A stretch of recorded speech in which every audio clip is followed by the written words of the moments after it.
Hey everyone, this is BK and welcome to my YouTube channel.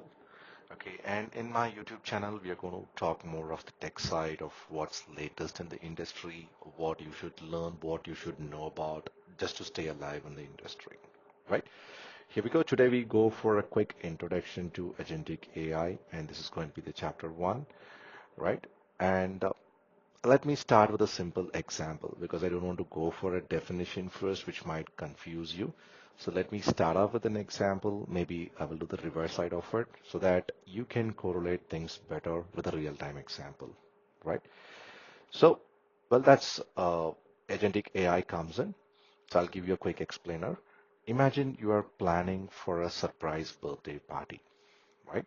And I think everyone uses a chat GPT today. I'll just take chat GPT as an example, right? If you ask ChatGPT, hey, help me to plan a party, right? And ChatGPT works well. It gives you a nice list that buy a cake, send invites, decorate the house. Trust me, it gives you a hell lot of ideas where you can plan for the birthday party, right? But now, imagine an agentic AI. Here it's going to be the key difference. You give the same prompt, help me to plan a party. And it doesn't just suggest things, it goes one step ahead.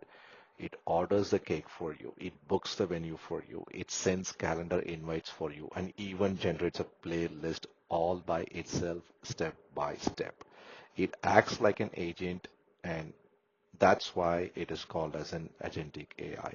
I think this example to start with gives you a clear example, right? So ChatGPT gives you a suggestion what you need to do for planning a birthday party, while agentic AI go ahead and delivers it. So imagine ChatGPT is giving you a list of to-do activities. Anyways, you have to do that manual stuff by sitting on your machine, booking venues, and creating some calendar invites, sending it to your friends.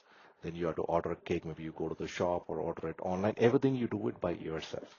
But when it comes to agentic AI, it is going to perform it by itself, right? Sounds interesting, right? You just say that, hey, plan for my birthday party, and that is going to give you everything just like an agent, right?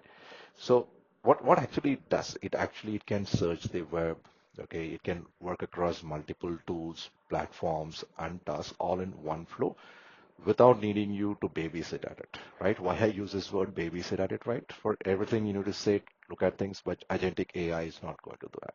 Okay. That agent takes care of it all, right? So, for example, okay, you're running a small online business. You need to launch a new product, right?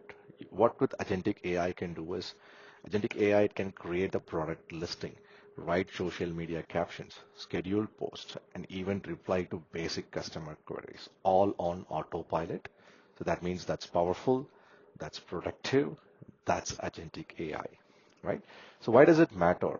Because we are entering into a world where AI won't just answer, it will act like a virtual employee or even an entire team working for you. This is the future, and you don't need to be a techie to use it. So what's next? The next chapters I will show you where agentic AI is being used today, tools you can try like AutoGPT, Cognosys, ChatDave, etc., and simple ways to start learning agentic AI without any coding. So stay tuned. This is BK, and I'm very excited about where AI is going. Hit that subscribe button and let's explore together. Thank you.